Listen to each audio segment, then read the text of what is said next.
Olá, meu nome é Luiz Pereira e é mais uma vez com prazer que eu venho aqui para trazer algumas informações, fazer reflexões sobre mais uma aula do curso básico de Espiritismo. A aula de hoje é a segunda aula teórica e tem por tema o legado que Kardec nos trouxe, né? A doutrina espírita e o Paracleto prometido por Jesus. Durante a aula eu vou explicar o que significa Paracleto, ou Paráclito, né, como alguns dizem.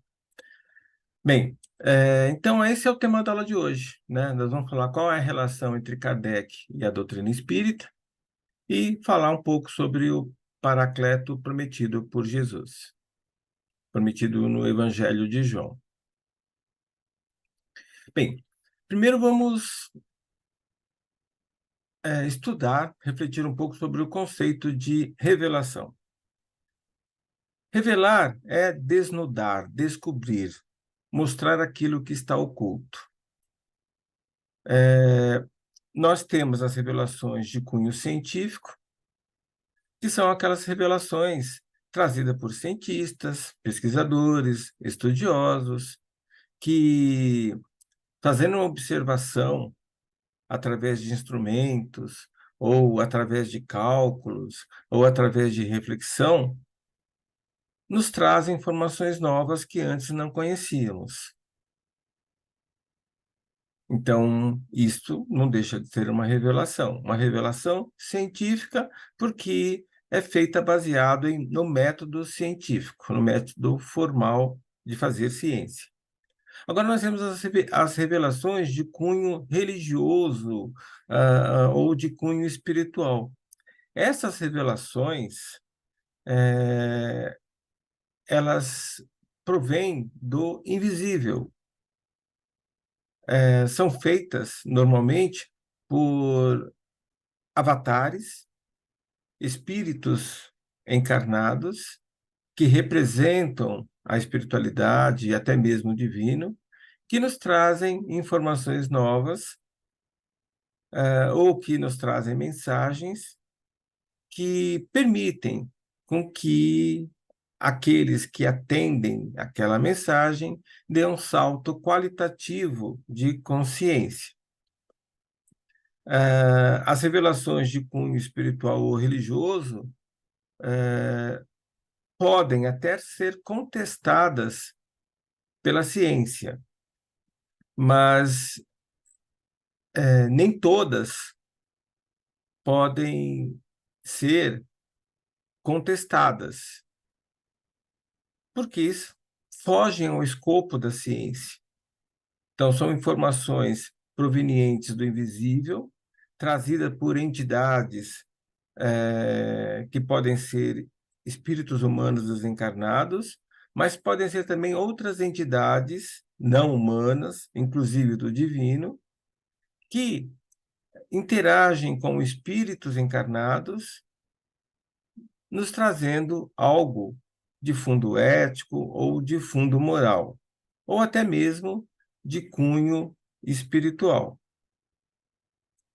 Nesse sentido, a doutrina espírita reconhece as revelações de cunho espiritual, de cunho religioso. Como eu disse, existem várias, tanto no Ocidente como no Oriente. A doutrina espírita reconhece três grandes revelações. Uma é a revelação que foi nos trazida por uma figura mitológica, uma figura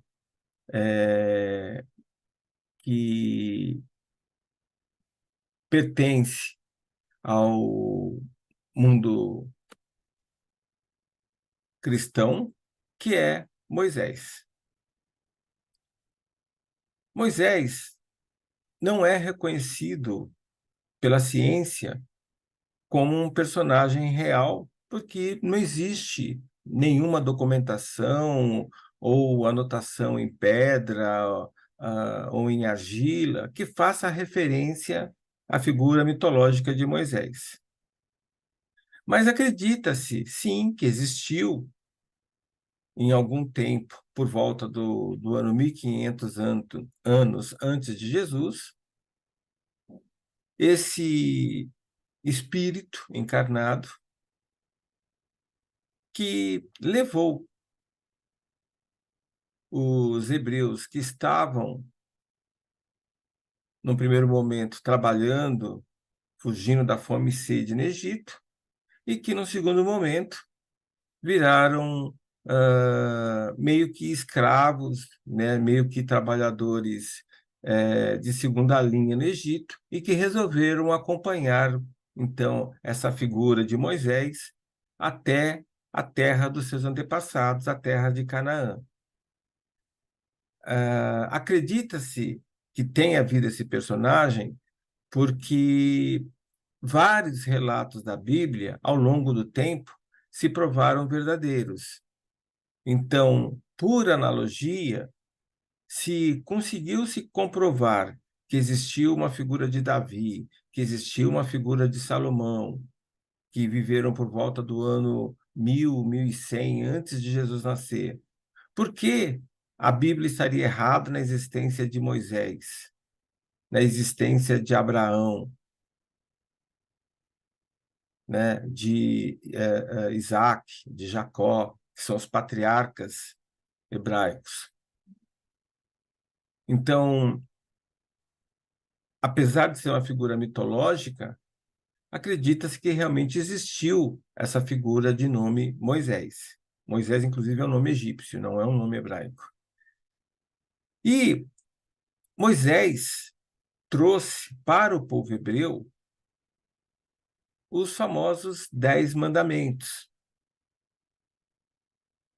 Só que, no meu ponto de vista, o mais relevante dessa revelação não é a existência, né, a revelação dos 10 mandamentos, e sim a ideia do Deus único. Porque, na época, por volta, de novo, de 1500, 1600, antes de Jesus nascer, já existiam diversas civilizações espalhadas pelo norte da África, pela Ásia Menor, pelo Oriente, ali na Índia, ah, China. E estas civilizações eram todas politeístas, ou seja, acreditavam em múltiplos deuses. Já Moisés, ele não trouxe a ideia do Deus único, mas ele validou a ideia do Deus único que Abraão, de acordo com a tradição, trouxe lá da Suméria.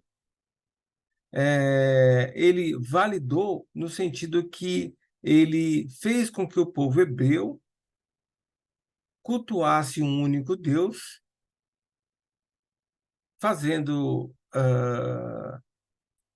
a referência que as 10 leis que ele trouxe eram provenientes diretamente do Criador, do Pai, do Divino, de Deus, e que, por isso, todos deveriam seguir essas leis, porque as leis não eram leis de Moisés, eram leis do único Deus, que era Javé ou Yavé.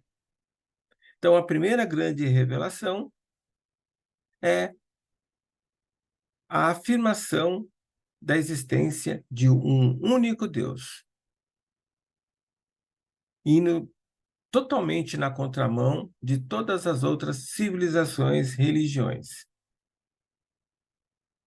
Nós temos que lembrar que o povo hebreu estava espalhado por Canaã, e boa parte do povo hebreu também estava em cidades do Baixo Egito. Ou seja, eles estavam espalhados desde o Baixo Egito até a região das colinas de Golã, a região da Síria. Moisés, ele trouxe os hebreus que estavam no Egito, é o famoso Êxodo, unindo todo esse povo na figura de um único Deus.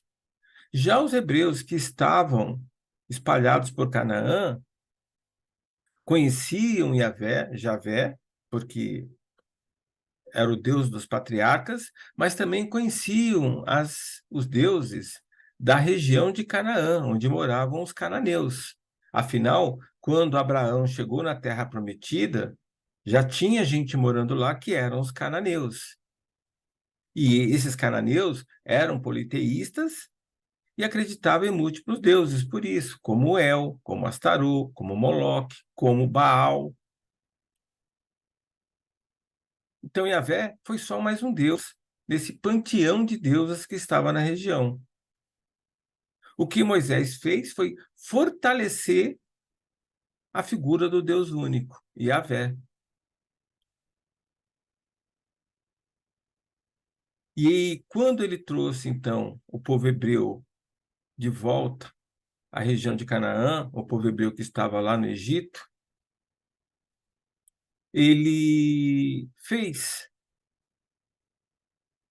com que o povo que estava em Canaã se conectasse mais à figura do Deus abraânico, de Yahvé,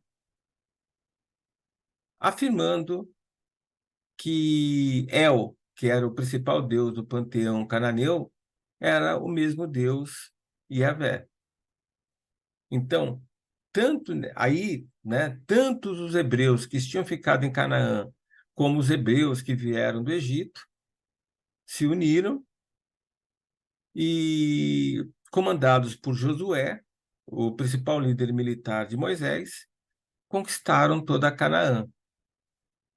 E aí, né, o Deus oficial de Israel era Yahvé.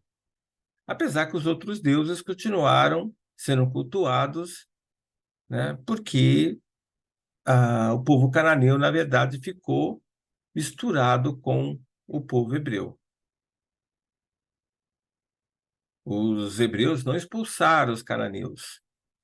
Eles simplesmente conquistaram a região e dividiram, né, o espaço das cidades e dos campos com os moradores da região, os cananeus, que não tem nada a ver com os palestinos. É um povo, nós estamos falando de 1.500 anos antes de Jesus. A palavra Palestina nem existia. Bom, só que existem mais duas revelações que a doutrina espírita também reconhece. A segunda grande revelação foi trazida por Jesus.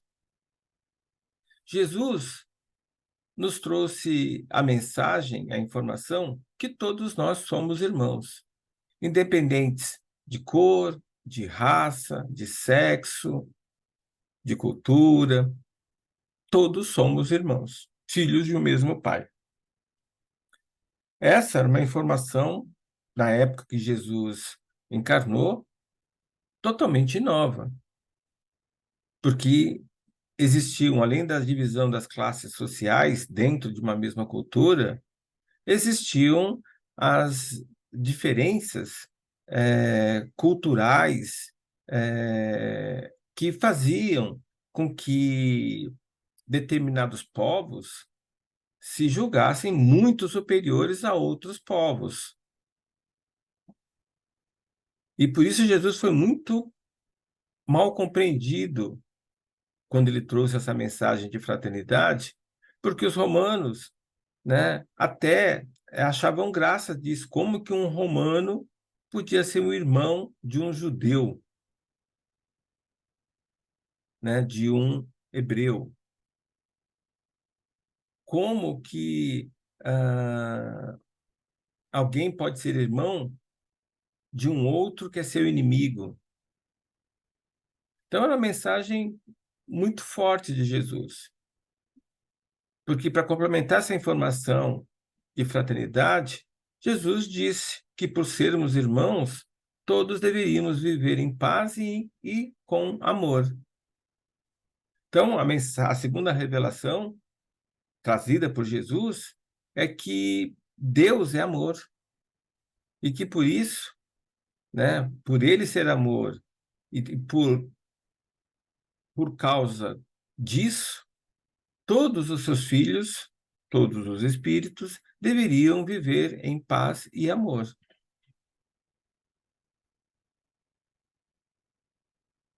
Esse Deus revelado por Jesus é um Deus totalmente diferente do Deus único, né, afirmado e revelado por Moisés, que era um Deus que castigava, que punia, mas a gente tem que entender que Moisés precisava das 10 leis e mais dos 613 preceitos, leis éticas e morais que ele desenvolveu quando ele liderou os hebreus no êxodo do Egito para a terra de Canaã.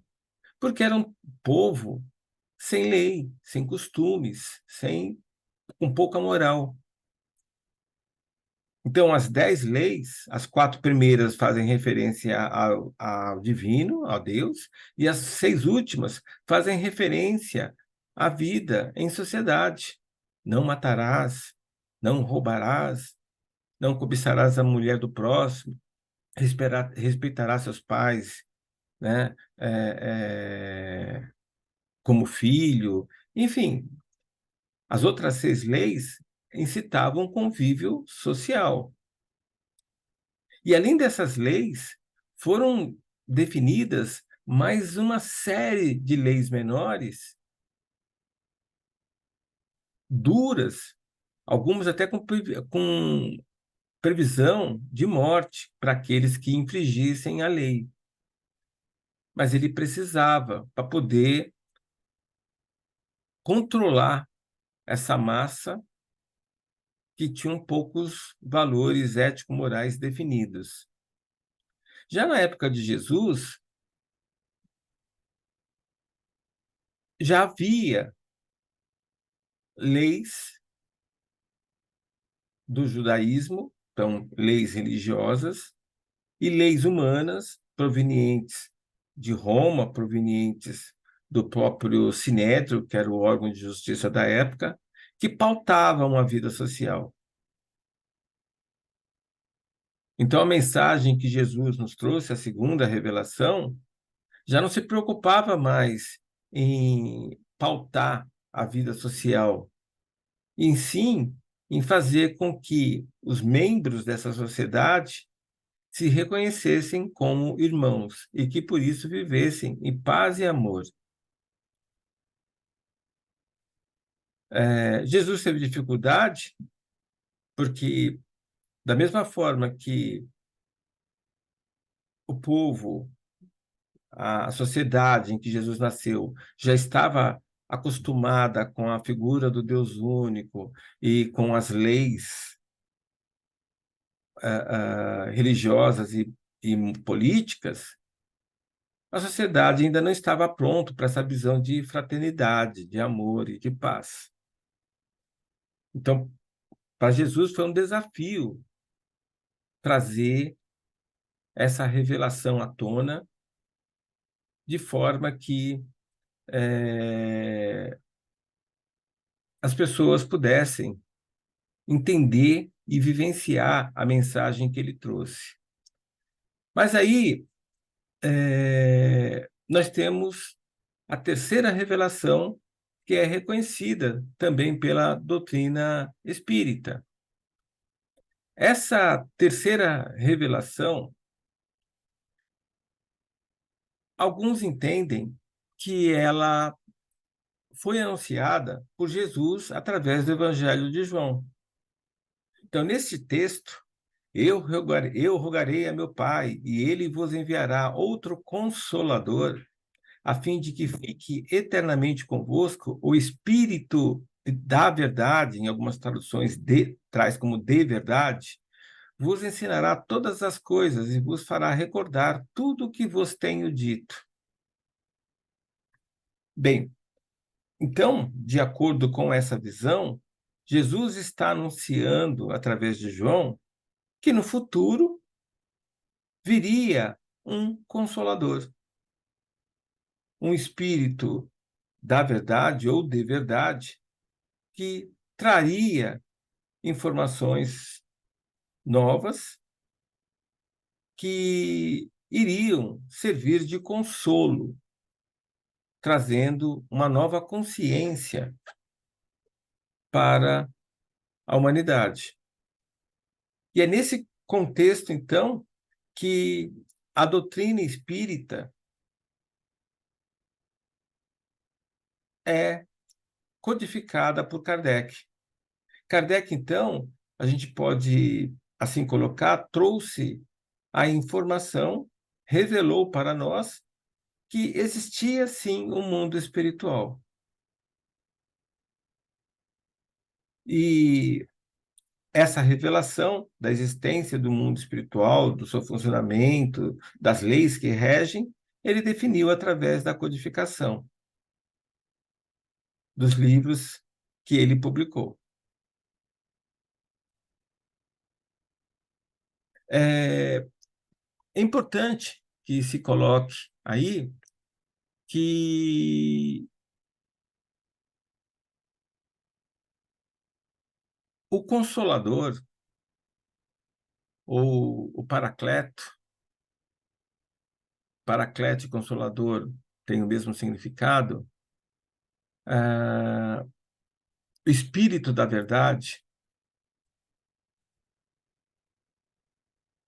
trazem diversas interpretações. Primeiro, que Paracleto e Consolador, como já coloquei, é a mesma pessoa, é o que dá a entender. Porque se tem o mesmo significado, Jesus está falando de um mesmo ser.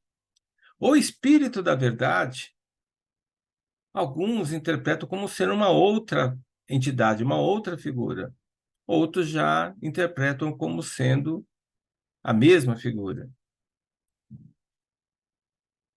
Então, alguns entendem que o Espírito da Verdade, que fala a terceira revelação, é a doutrina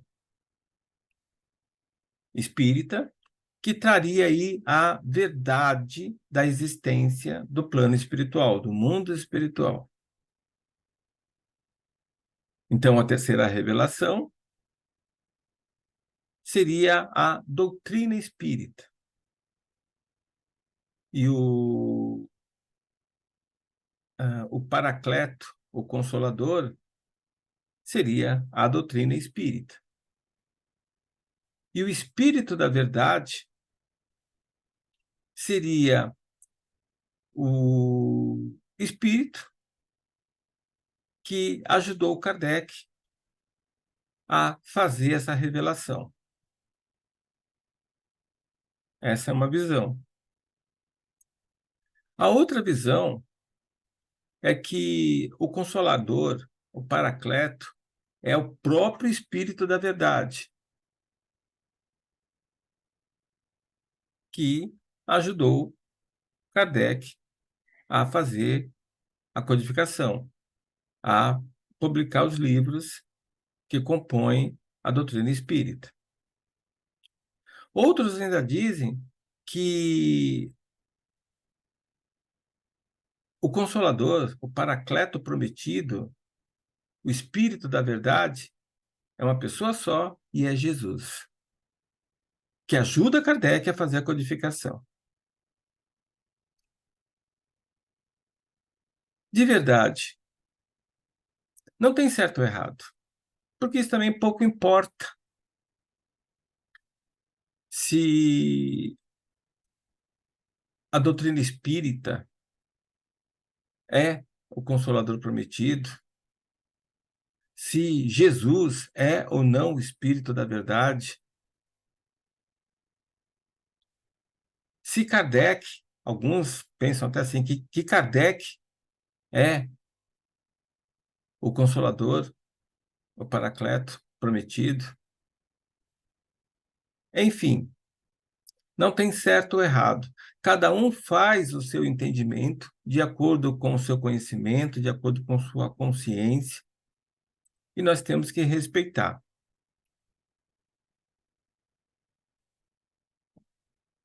No meu entendimento, meu particular, o Espírito da Verdade é o espírito que a doutrina nos traz, a consciência que a doutrina nos traz. E sim, o Espírito da Verdade, né? Na verdade, foi não era um espírito, eu entendo como sendo um conjunto, vários espíritos superiores que ajudaram Kardec a revelar o plano espiritual. Para mim, o Consolador, o Paracleto prometido, é a doutrina espírita.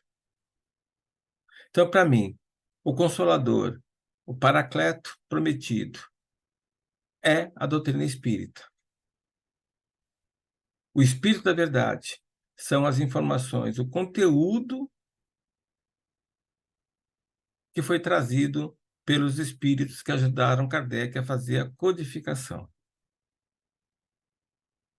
Mas, de novo, deixo claro que eu respeito a todos aqueles que pensam de maneira diferente, porque Kardec não deixa claro o que é cada coisa na codificação. Ele dá a entender, em algumas passagens da Revista Espírita, que o Consolador, o Paracleto, é Jesus. Que o Espírito da Verdade é Jesus. Mas ele não deixa claro isso. Então, cada um está livre para fazer o entendimento que julgar necessário, sem nenhum problema. Então, em resumo, nós temos três grandes revelações.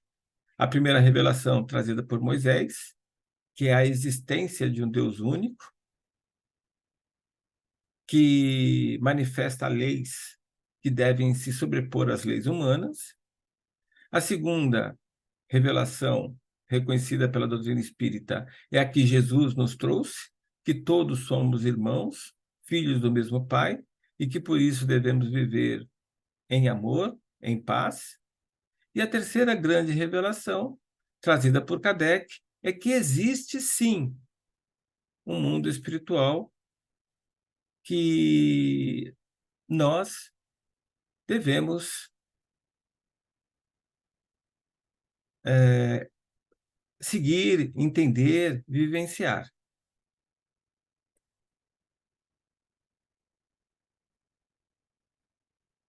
Bom, indo agora para o conceito, então, do que é espiritismo, que é a terceira revelação da doutrina espírita, da existência do plano espiritual. O espiritismo, como já foi adiantado, a doutrina espírita, como já foi adiantado em outras aulas, ele é composto, né, por três aspectos. Kardec nos traz essa informação. Um aspecto, que é o primeiro que devemos pensar, é o aspecto filosófico. A doutrina, as informações contidas na doutrina, têm que ser lógicas, têm que ser racionais. Ou seja, eu não posso aceitar uma informação, colocar ela como doutrinária, se ela não for lógica, se ela não tiver uma, uma validade de acordo com a lógica. Ela tem que ser racional. Ela não pode se contrapor a, por exemplo, a ciência, a conceitos matemáticos, né? A lógica do nosso viver. Então, esse é o primeiro aspecto. A nossa doutrina tem que ter essa base filosófica. Ela tem que ser racional, ela tem que ser lógica. Aí tem um outro aspecto que é relevante, que é o da ciência. A nossa doutrina não pode se contrapor à ciência. Como Kardec coloca, a doutrina espírita tem que ser dinâmica, ou seja, tem que evoluir com o tempo, se adaptar ao tempo, de forma que ela não entre em conflito com a ciência. Porque a doutrina espírita, por se basear em filosofia, tem que ser lógica e racional. Então, pensando assim, ela não pode se contrapor àquilo que a ciência entende como fato, proveniente de pesquisas, estudos. Isso é importante porque, se a doutrina está baseada, alicerçada em filosofia e em ciência, a religião, que seria o outro aspecto, pode ser praticado livres de dogmatismos, de mistificações, de idolatrias. Ou seja, a prática religiosa que a doutrina prevê é uma prática robusta. De outra forma, a religião, a palavra religião, vem de uma palavra grega, religare, que significa reconectar, religar. No caso aí, religar com o invisível, com o espiritual. Então, a prática religiosa prevista na doutrina espírita, que é essa prática de se reconectar com o invisível, com o espiritual, por ser baseada na ciência e na filosofia, é uma prática livre de influências externas, de distorções, de interesses mundanos, de interesses ilícitos. Ou seja, essa prática religiosa, ela é praticada sem nenhum intermediário, sem necessidade de ter um sacerdote, um pastor, um padre, um mestre. Essa prática religiosa que a doutrina espírita prevê é uma prática de cunho individual e interno, com a espiritualidade, que carece de ritos, de liturgias, de uso de livros sagrados. É uma prática simplesmente de cunho místico, de cunho interno, aonde a prática religiosa de um não é mais nem menos importante que o outro, é uma prática particular, que tem a sua qualidade de acordo com a consciência, com o grau de conexão desse ser individual. Essa, então, é a importância da religião na doutrina espírita. Então, nós temos aí dois aspectos que dão base para a prática religiosa da doutrina espírita. A filosofia, que é a arte de fazer perguntas, de fazer questionamentos. A ciência, como arte de responder às perguntas feitas pela filosofia. E a religião, como uma prática de conexão com a boa espiritualidade, com o invisível, com o divino, que é uma prática livre de influências externas, de interesses escusos. É uma prática individual, uma prática robusta que cada um deve desenvolver e praticar. Daí a necessidade de ter um ambiente místico que cada um deve desenvolver o seu próprio, o que é bom para essa conexão e praticar essa conexão. A doutrina espírita, ela não é composta por livros sagrados. Os livros que Kardec lançou não são livros sagrados, são livros de referência. A doutrina espírita não tem dogmas, não tem verdades prontas, verdades fixas que têm que ser aceitas. A doutrina espírita não tem ritos de casamento, de batismo, de morte, não tem liturgias nas suas reuniões, não tem intermediários, sacerdotes, nenhum tipo. Por quê? Porque a ideia é que a prática religiosa que a doutrina espírita recomenda seja uma prática livre de qualquer tipo de influência, seja uma prática pessoal, particular, de cada um com o divino, com a boa espiritualidade.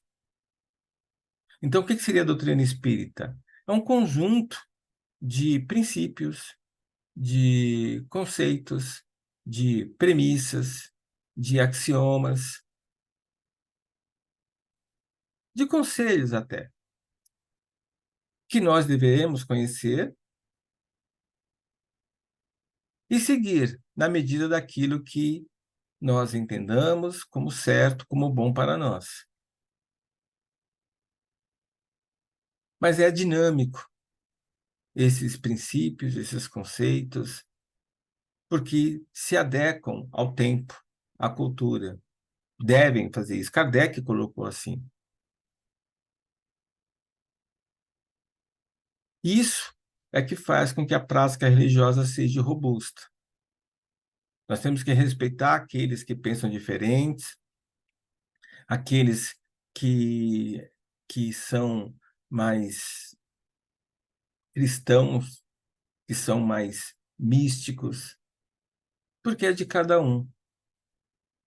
Como ninguém é dono da verdade, cada um de nós deve formar a sua própria verdade de acordo com a sua consciência, mas aceitando as verdades dos outros. Então, a doutrina espírita é isso. É um convite para cada um de nós para crescimento em espírito, aonde cada um de nós é convidado para se trabalhar.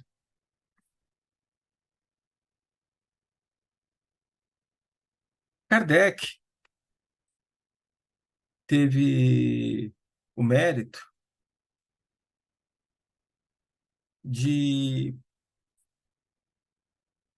trazer para a humanidade as informações que compõem os livros básicos da doutrina. Então, nesses livros básicos, ele procura responder todas as questões que o ser humano sempre fez. De onde vim, para onde vou, por que estou aqui, o que acontece quando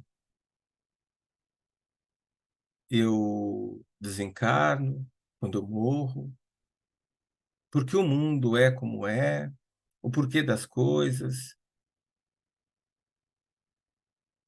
E ele procura fazer isso, de novo, usando a filosofia, lógica e razão, usando a ciência, procurando na ciência corroborar as respostas que ele obtinha dos espíritos. E, assim, definindo uma forma de se praticar a conexão com a boa espiritualidade de maneira robusta. Ele teve contato com a existência desse mundo espiritual em 1855. Ou seja, o fenômeno das mesas girantes, ah, das batidas em madeira, das levitações, dos fenômenos de psicofonia, de telecinésia, começaram a purular, a aparecer na Europa, na América, por volta da década de 40 do, do século XIX.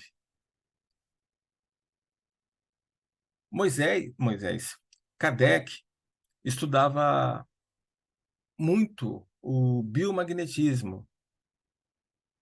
Ele era, de certa forma, até um especialista em mesmerismo.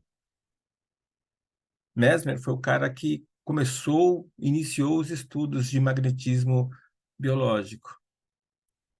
Então, ele tinha experiências de cura através do magnetismo humano, experiências de hipnotismo. Ele tinha informação sobre isso.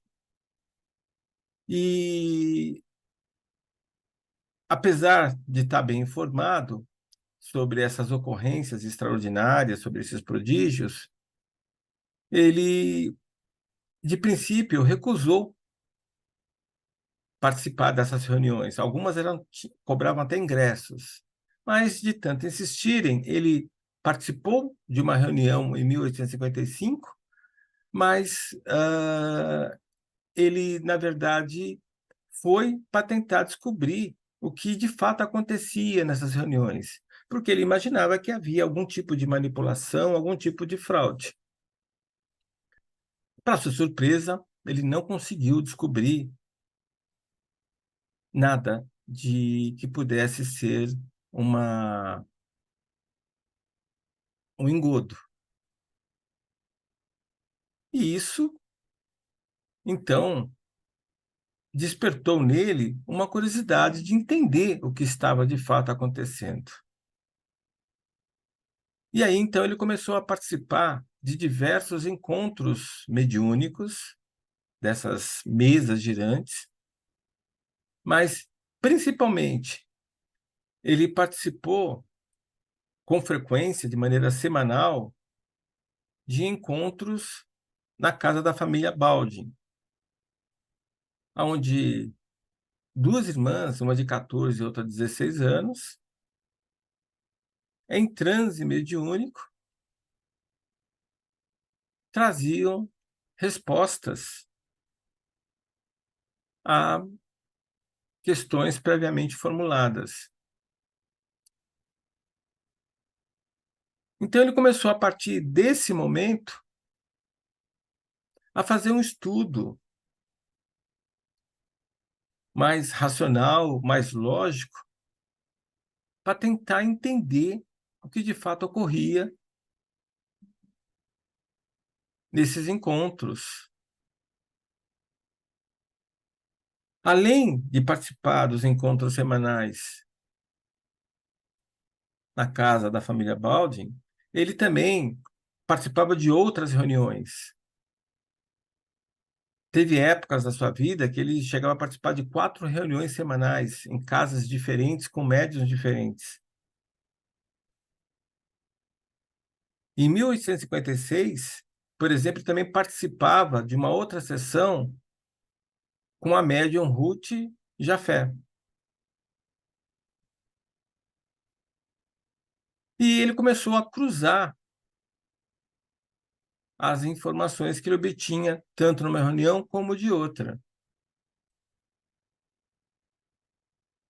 Além disso, ele começou a trocar informações com médiuns ou com famílias que patrocinavam esses encontros de outras cidades, até de outros países. Hoje se sabe, o próprio Kardec revelou isso, que ele trocava informações com pesquisadores, com famílias da Inglaterra, dos Estados Unidos. O principal meio de comunicação na época era através de cartas. Então, ele começou a consolidar essas informações coletadas, respostas a perguntas previamente feitas, e ele teve um apoio muito grande nesse sentido do Espírito da Verdade, que à noite, em seu escritório, lhe ajudava a fazer essa consolidação, removendo certas partes, editando outra, acrescentando outras. E daí nasceu, então, a primeira versão do Livro dos Espíritos, com 501 questões.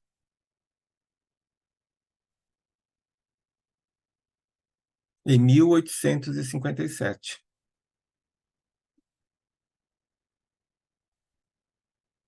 A segunda edição do Livro dos Espíritos, já com o formato atual, de 1018 questões, 1019, como alguns preferem colocar, ele já fez baseado nas informações que ele coletou de uma outra médium, chamada Hermance Dufault, que o ajudou a completar o conteúdo do Livro dos Espíritos. Então, aí ele, cruzando as informações que a Hermance Dufault lhe trouxe, com as informações que as irmãs Baldin e que a Jafé lhe trouxe, ele formou, então, o primeiro livro da codificação, que é o Livro dos Espíritos. Nós vamos ter uma aula só sobre esse livro. O grande valor dessa obra, além de descortinar o mundo espiritual, é ser uma obra lógica, racional. Uma obra que não se opunha, não se contrapunha à ciência da época.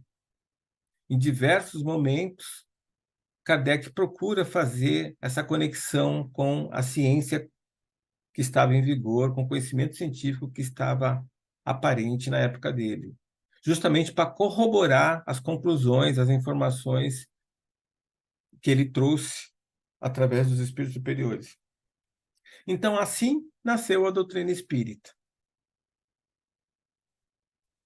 A família da Irmãs Dufault ajudou ele também a fundar a Revista Espírita, que ele manteve funcionando por mais de 10 anos, ele mesmo dirigindo essa Revista Espírita, que traz também muita informação útil para quem tem interesse em se aprofundar no espiritismo, nos conceitos, na doutrina espírita. Então, a doutrina espírita, ela, na verdade, corroborou a primeira revelação, a existência de um único Deus, corroborou a segunda revelação, que todos somos irmãos provenientes do mesmo Pai e que por isso devemos viver em paz e amor, e trouxe toda uma explicação do porquê estamos aqui, de onde viemos e para onde vamos, e por que as coisas são como são.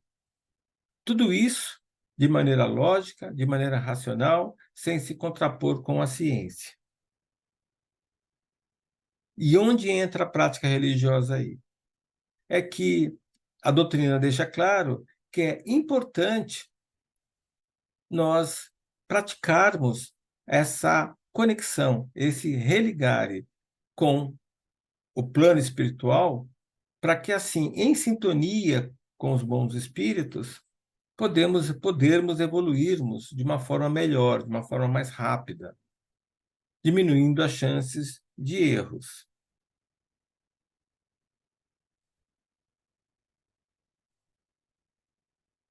A doutrina espírita deixa claro que todos nós tivemos o mesmo início e que todos nós vamos ter o mesmo fim.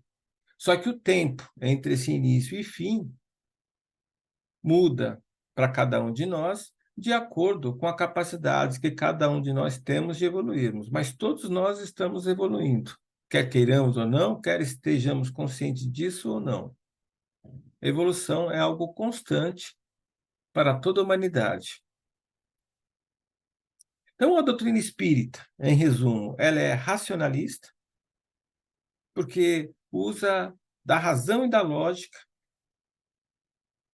para se definir. Aceita o materialismo sem trauma nenhum, ou seja, a doutrina espírita deixa claro que não é proibido acumularmos bens materiais, desde que, né, esses bens materiais não sejam produto de obras ilícitas, de atividades ilícitas, desde que esse acúmulo de material não seja ostentação, não seja luxo, porque isso, na verdade, é um desserviço, né? Não nos ajuda a evoluir. Mas a doutrina espírita não é contra termos bens materiais. Ela é contra só o excesso, o luxo, a ostentação. Na verdade, não é que é contra, ela desaconselha, porque isso atrapalha a evolução. É empirista, porque é prática, né? O que é colocado no doutrina espírita, nós mesmos, cada um de nós, podemos validar no nosso dia a dia. É um conhecimento prático, não é um conhecimento teórico. É existencialista, porque ela entende como real o mundo, o universo onde estamos. O que existe são diversas existências, diversas realidades, diversos tipos de manifestação. Ou seja, o mundo é muito mais complexo do que a gente imagina. É espiritualista porque acredita na existência daquilo que não é matéria, da consciência sem estar conectada à matéria. É idealista porque acredita na bondade, naquilo que é bom, naquilo que é ótimo, e que todos nós podemos alcançar esse ideal de bondade. E ela tem uma visão integradora, onde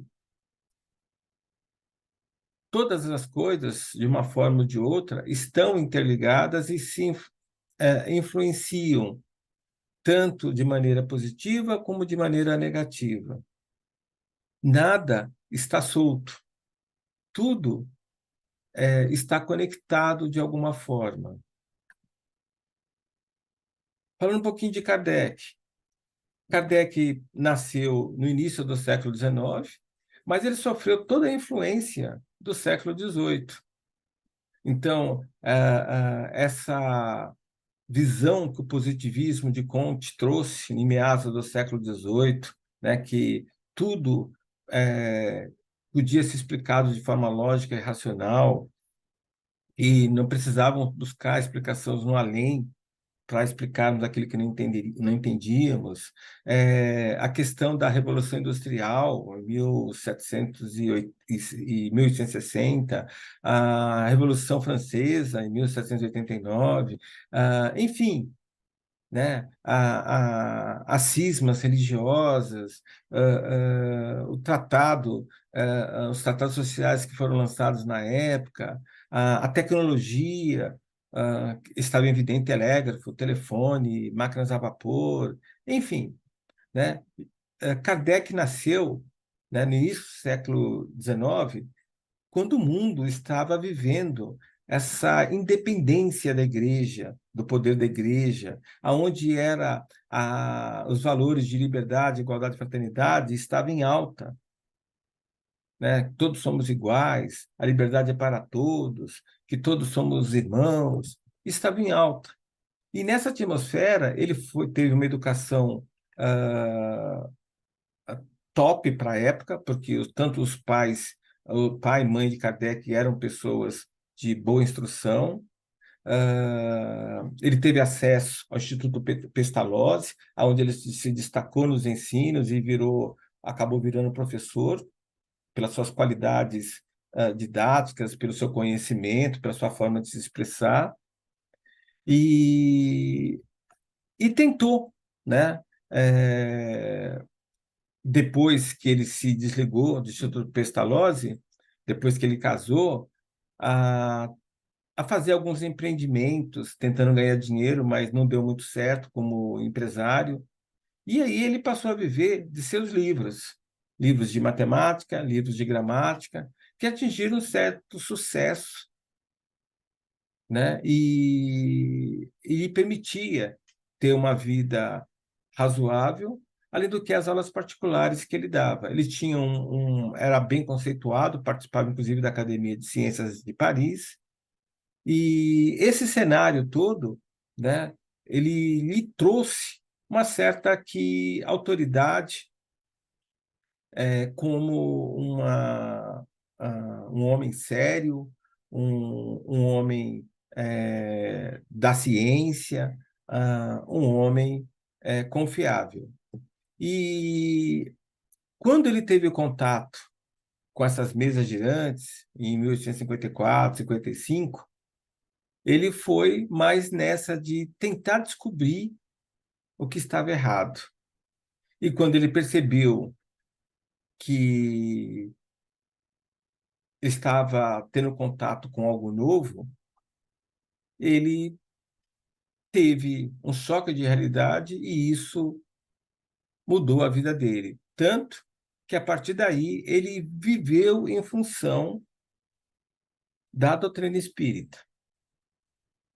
Então, a partir de 1855, né, ele viveu para estudar a doutrina espírita e para divulgar a doutrina espírita. Tanto que ele lançou um livro praticamente um ano após outro, fundou a Revista Espírita, fundou o Instituto Espírita em Paris e se preocupou, né, em divulgar a doutrina, fazendo palestras, trocando informações com pessoas de outras cidades do interior da França, de outros países, Inglaterra principalmente, mas Estados Unidos também, porque ele teve o vislumbre que isso era a missão de vida dele, né? Fazer com que essa terceira revelação fosse difundida, divulgada para o mundo, da existência de um plano não material, de um plano espiritual.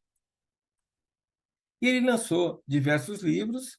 O primeiro livro foi o Livro dos Espíritos, em 1857, com 501 questões, né? Mas ele lançou uma segunda edição, bem mais completa, em 1860, que é a edição que nós temos hoje, com 1018 questões.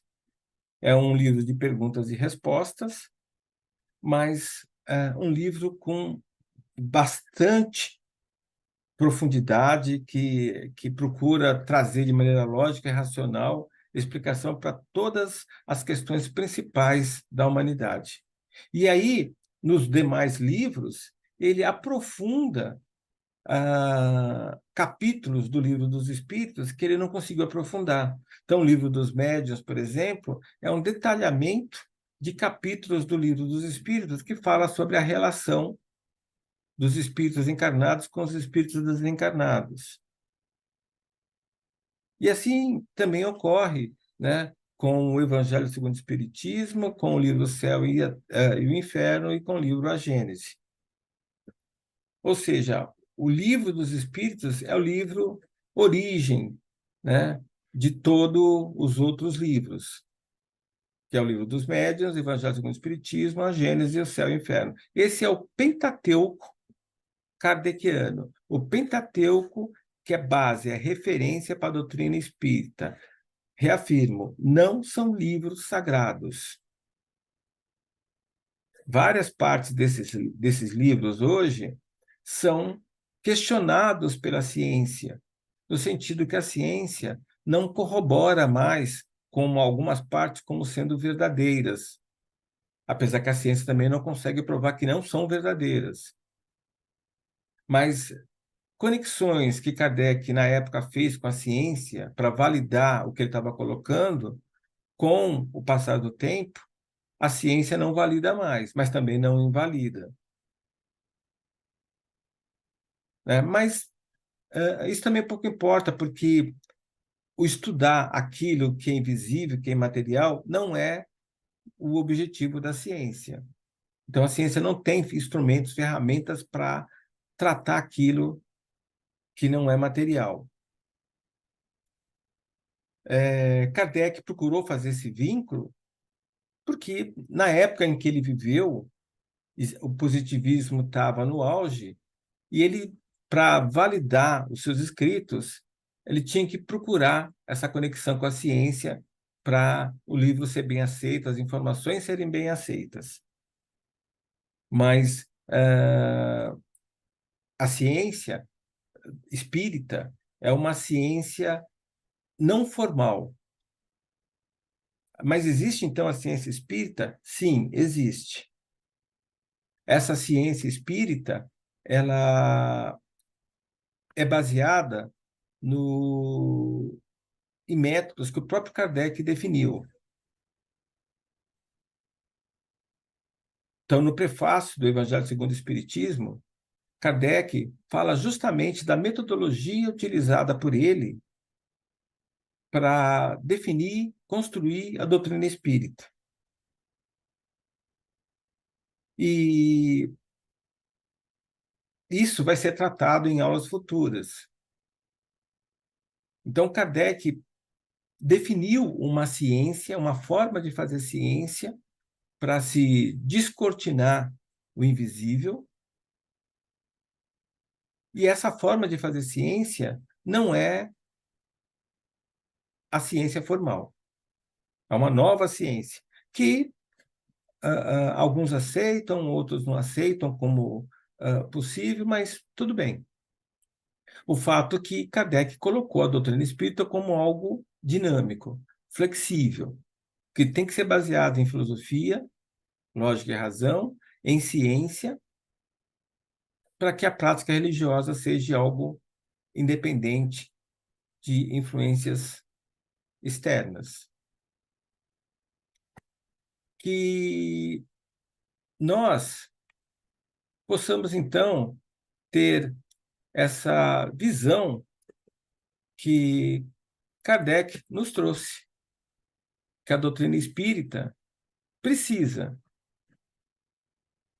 né, ter essa flexibilidade de poder encarar a ciência face a face, sem medos. Bem, para terminar, Kardec fez o desencarne em 31 de março de 1869, depois de publicar, em 68, o seu último livro, A Gênese. Existe um livro, Obras Póstumas, que foi publicado com ele já falecido, mas, na verdade, é uma coleção de papers, de anotações, de inscrições, de artigos que seus discípulos, né, coletaram e montaram, né, consolidaram num livro chamado Obras Póstumas. Muito bom livro também. Né? É um livro, então, não escrito por Kardec, mas, na verdade, montado, baseado em escritos de Kardec. E é isso. A bibliografia, para quem quiser buscar mais informações, está aí colocada. Espero que todos tenham agora uma visão melhor. Muito do que foi colocado aqui vai ser aprofundado em aulas posteriores. O Livro dos Espíritos, por exemplo, uma aula específica só sobre isso, tá? Então é isso. Agradeço a atenção de vocês e que tenham todos, então, muita saúde, muita paz, muito amor. Até a nossa próxima aula.